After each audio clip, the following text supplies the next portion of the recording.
नमस्कार, मैं रोहित शर्मा स्मारक भूमि से। हम आज गांधी संग्रहालय में हैं और ये गांधी जी की धरा है और यहीं पर प्रसिद्ध गांधीवादी और मैग्सेसे अवार्ड विजेता संदीप पांडे जी भी मौजूद हैं। उनसे हम देश की कुछ समीचीन मुद्दों पर भी बात करेंगे। तो संदीप जी, आपका पटना धरती पर स्वागत है। ये आज बहुत हंगामा मचा हुआ है महिला आरक्षण बिल पर। इस पर आप क्या सोचते हैं? नहीं, महिला आरक्षण तो होना ही चाहिए था। अगर आप हमारे पड़ोसी देशों से तुलना करें, पाकिस्तान और बांग्लादेश जो इस्लामिक राष्ट्र, और ऐसा माना जाता है कि इस्लाम धर्म में औरत को अपने घर से निकलने की बहुत आज़ादी नहीं होती है। वहाँ पे भी महिलाओं का प्रतिशत संसद में भारत की संसद से ज़्यादा है। तो ये काम तो बहुत पहले हो जाना चाहिए था और हमारी पार्टी मानती है कि महिलाओं को 33 नहीं 50% आरक्षण मिलना चाहिए, क्योंकि उनकी आधी आबादी है। और दूसरी बात जो कई और दल भी कह रहे हैं, हम लोग उसको मानते हैं कि इस देश का जो वंचित समाज है, जिसमें अनुसूचित जाति जनजाति, अन्य पिछड़ा वर्ग, अल्पसंख्यक, किन्नर, विकलांग, मजदूर, ऐसे सारे वर्गों को जो उनका आबादी में जो जो उनकी उपस्थिति है उसके अनुपात में इस महिला आरक्षण के अंदर भी उनकी महिलाओं को प्रतिनिधित्व मिलना चाहिए। ये हमारा मानना है। इसकी समस्या क्या है? समस्या ये है कि जो मैंने अपनी पार्टी के अंदर भी महसूस किया, एक तो ये कि पुरुषों का वर्चस्व है राजनीति में और वो अपना स्थान छोड़ना नहीं चाहते। दूसरी बात, हमने बहुत प्रयास किया कि जो उम्मीदवार हम लड़ाएं उसमें कम से कम आधी महिलाएं हों, और जब हम चयन करते हैं तो महिलाओं का चयन होता है। नहीं, मेरा सवाल था कि जैसे महिला आरक्षण किया गया, सहमति है, नो डाउट। जी। बट इन्होंने पहले बेटी पढ़ाओ बेटी बचाओ का नारा दिया, तो पहलवान बेटियों को पिटवा दिया इन्होंने। जी जी जी। फिर इन्होंने नारा दिया कि महिला का सम्मान हो, तो मणिपुर में महिलाओं का सम्मान नग्न परेड कराकर किस तरह से इन्होंने किया, ये देख पा रहे हैं। इसके पहले उन्होंने नारा दिया था गाय बचाओ, गाय हमारी माता है। किस तरह से गौमांस में आज भारत पर नंबर 1 पर है। तो क्या इससे एक ये संदेश नहीं जाता है कि जो मोदी सरकार ने जो महिला आरक्षण के बिल के नाम पर जो एक खेल खेला है, इसमें षड्यंत्र कहीं न कहीं दिख रहा हो? नहीं, वो तो बात सही है। भारतीय जनता पार्टी बिल्कुल भी महिलाओं के अधिकारों की हिमायती नहीं है।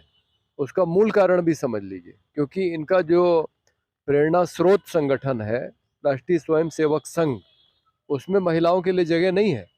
कोई महिला आरएसएस की मेंबर नहीं बन सकती, महिलाओं के लिए अलग से बनाए हैं। राष्ट्रीय सेविका संघ, उसमें स्वयं गायब कर दिए हैं। तो महिलाओं को दोयम दर्जे का स्थान दिया गया है। ये माना गया है कि वो सिर्फ पुरुषों की सेवा के लिए है, और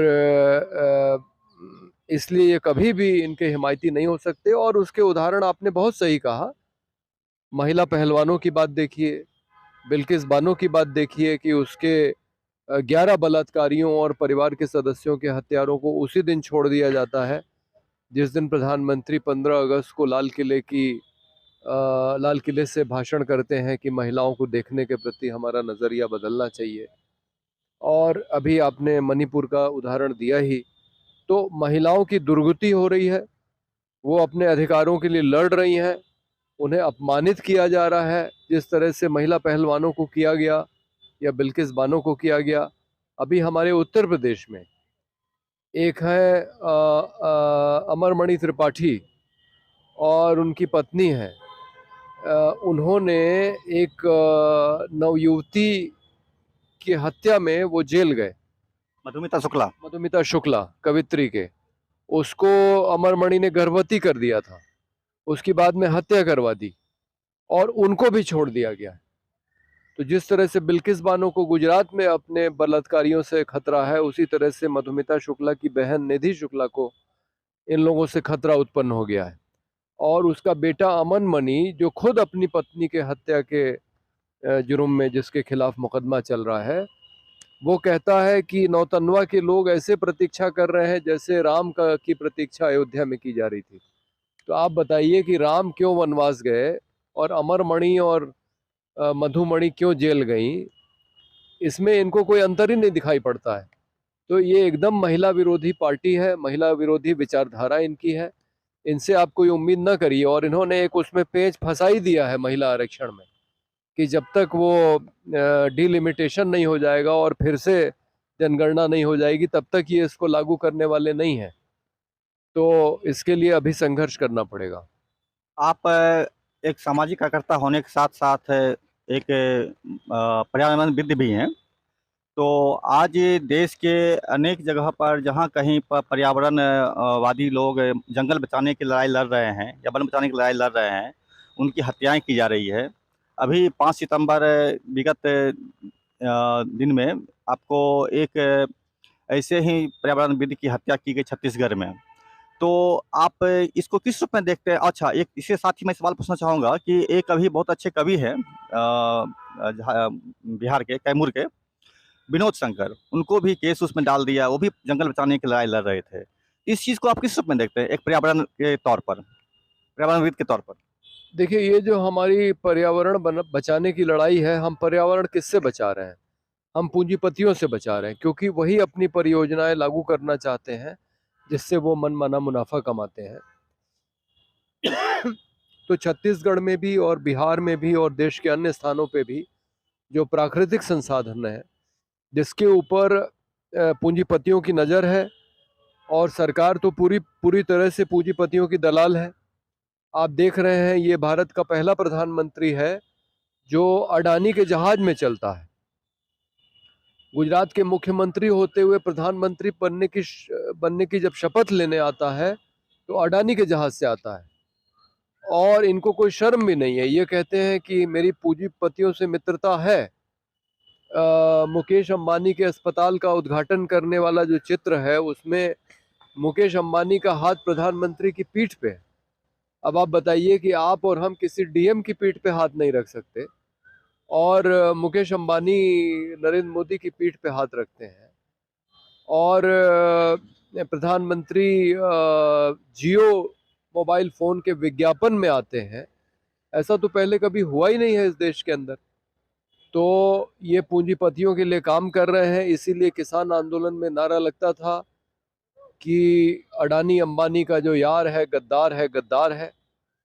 तो ये खतरा है। जो लोग भी प्राकृतिक संसाधनों को या पर्यावरण को बचाने की लड़ाई लड़ेंगे, ये पूंजीपति वर्ग जो है उनको चैन से रहने नहीं देगा, और इसीलिए इस तरह की घटनाएं होती हैं जिसमें कई बार लोगों की हत्या भी हो जाती है। मेरा एक सवाल ये भी है कि केवल हत्या का ही एक मामला नहीं है, इसके साथ-साथ आपको उन क्षेत्रों में जहाँ पर आदिवासी लगातार संघर्ष कर रहे हैं, तो उन आदिवासियों को भी निशाना बनाया जा रहा है विभिन्न आरोप लगाकर, चाहे माओवादी हो, नक्सलवादी हो या अन्य समस्या नारा लगा करके उनकी हत्या की जा रही है।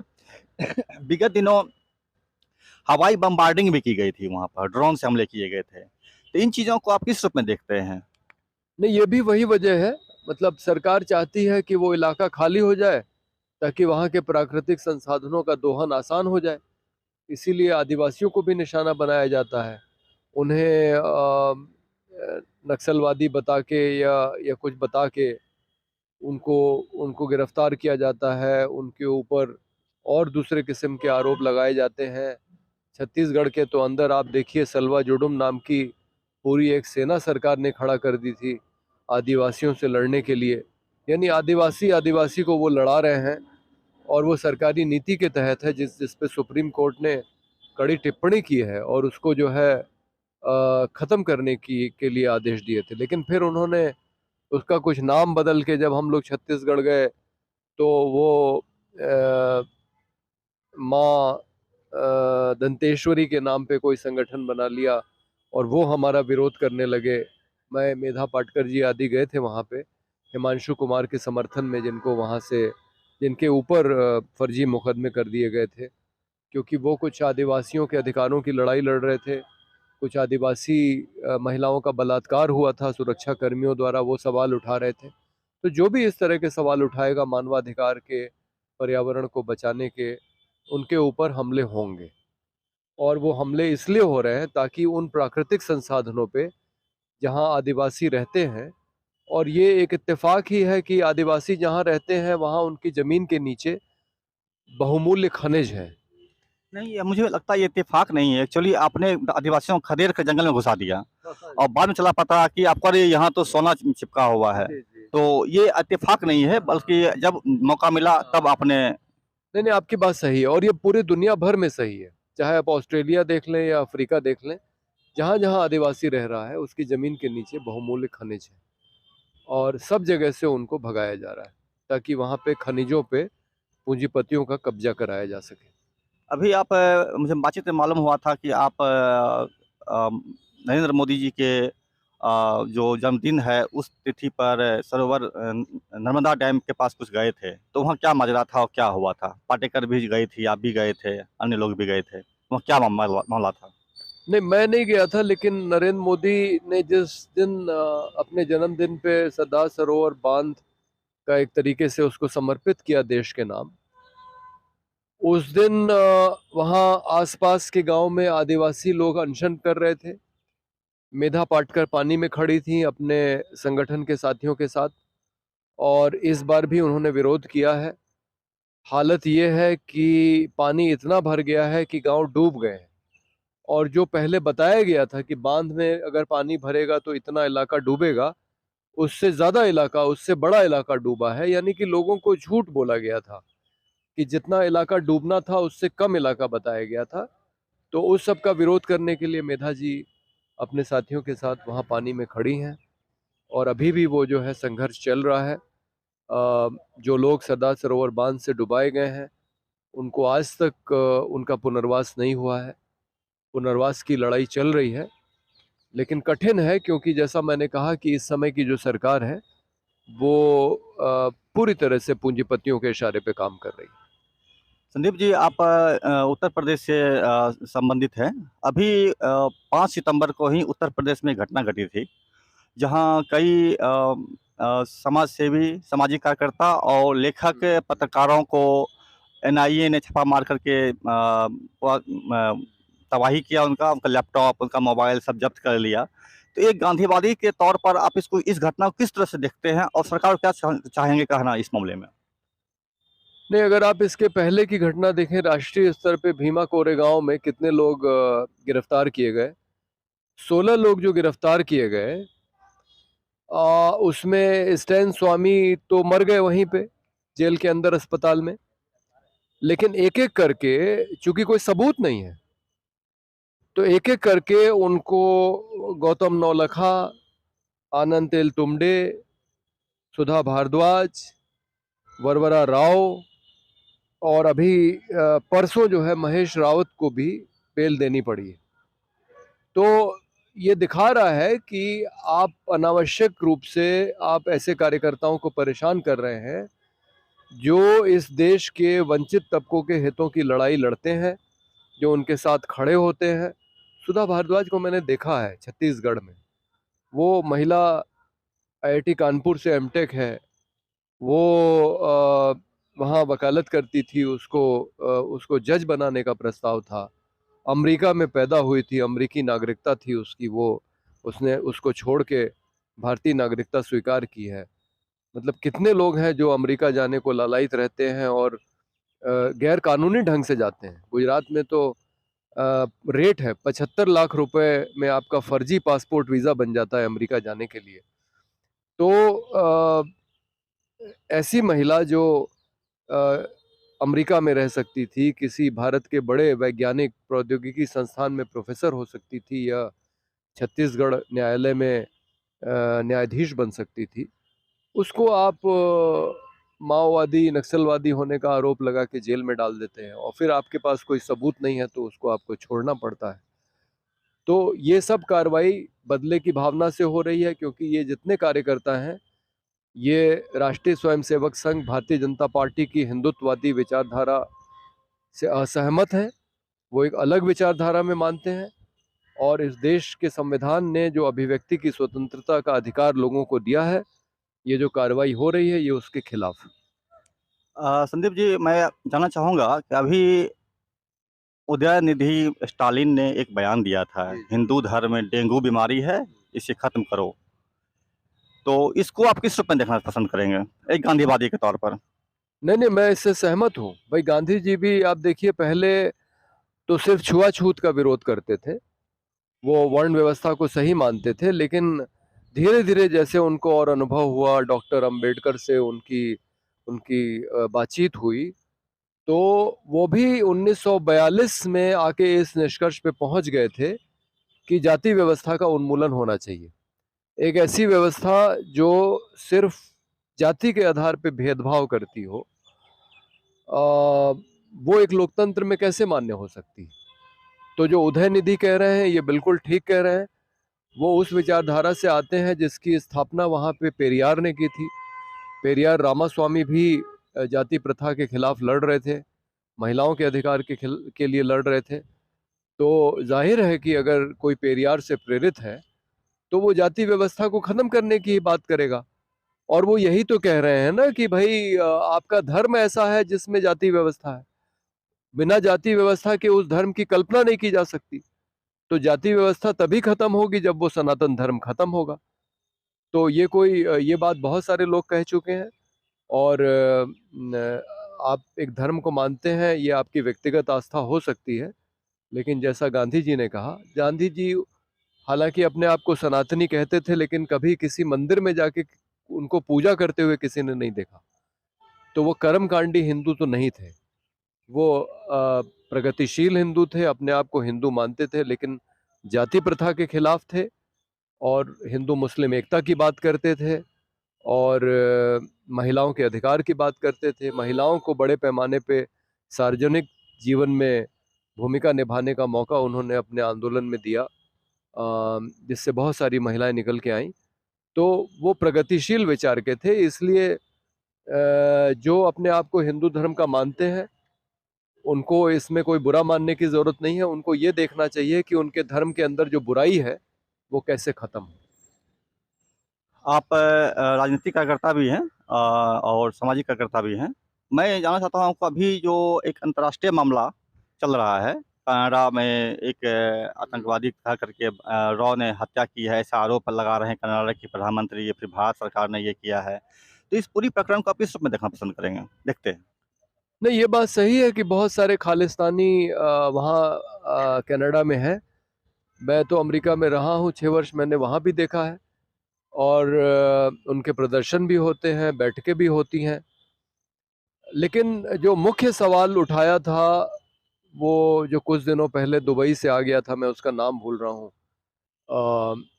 उसने एक बहुत अहम सवाल खड़ा किया था कि अगर आप भारत को हिंदू राष्ट्र बनाना चाहते हैं, हिंदू धर्म के आधार पे, तो हम सिख धर्म के आधार पे अगर खालिस्तान बनाना चाहते हैं तो इसमें क्या गलत है?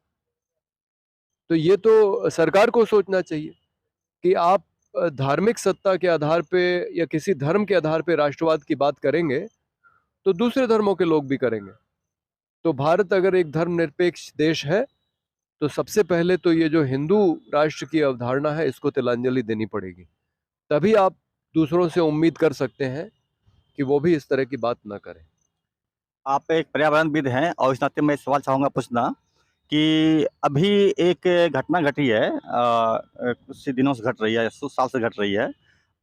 अफ्रीका महाद्वीप पे बीचों बीच कट रहा है, मतलब एक तरफ से कट करके हट रहा है और वहाँ पर समुद्र का जल आ रहा है बीच में। तो इसको आप इस अंतर्राष्ट्रीय इस घटना को आप जो किस रूप में देखना पसंद करते हैं? देखते हैं। नहीं, ये तो प्रकृति में उथल-पुथल होती रहती है। जो जो भारतीय जो उपमहाद्वीप है, ऐसा बताते हैं, ये भी धीरे-धीरे कहीं और से आया है, कट के, और फिर ये हिमालय में आके टकराया है और वो टकराने की वजह से ही हिमालय पहाड़ों का निर्माण हुआ।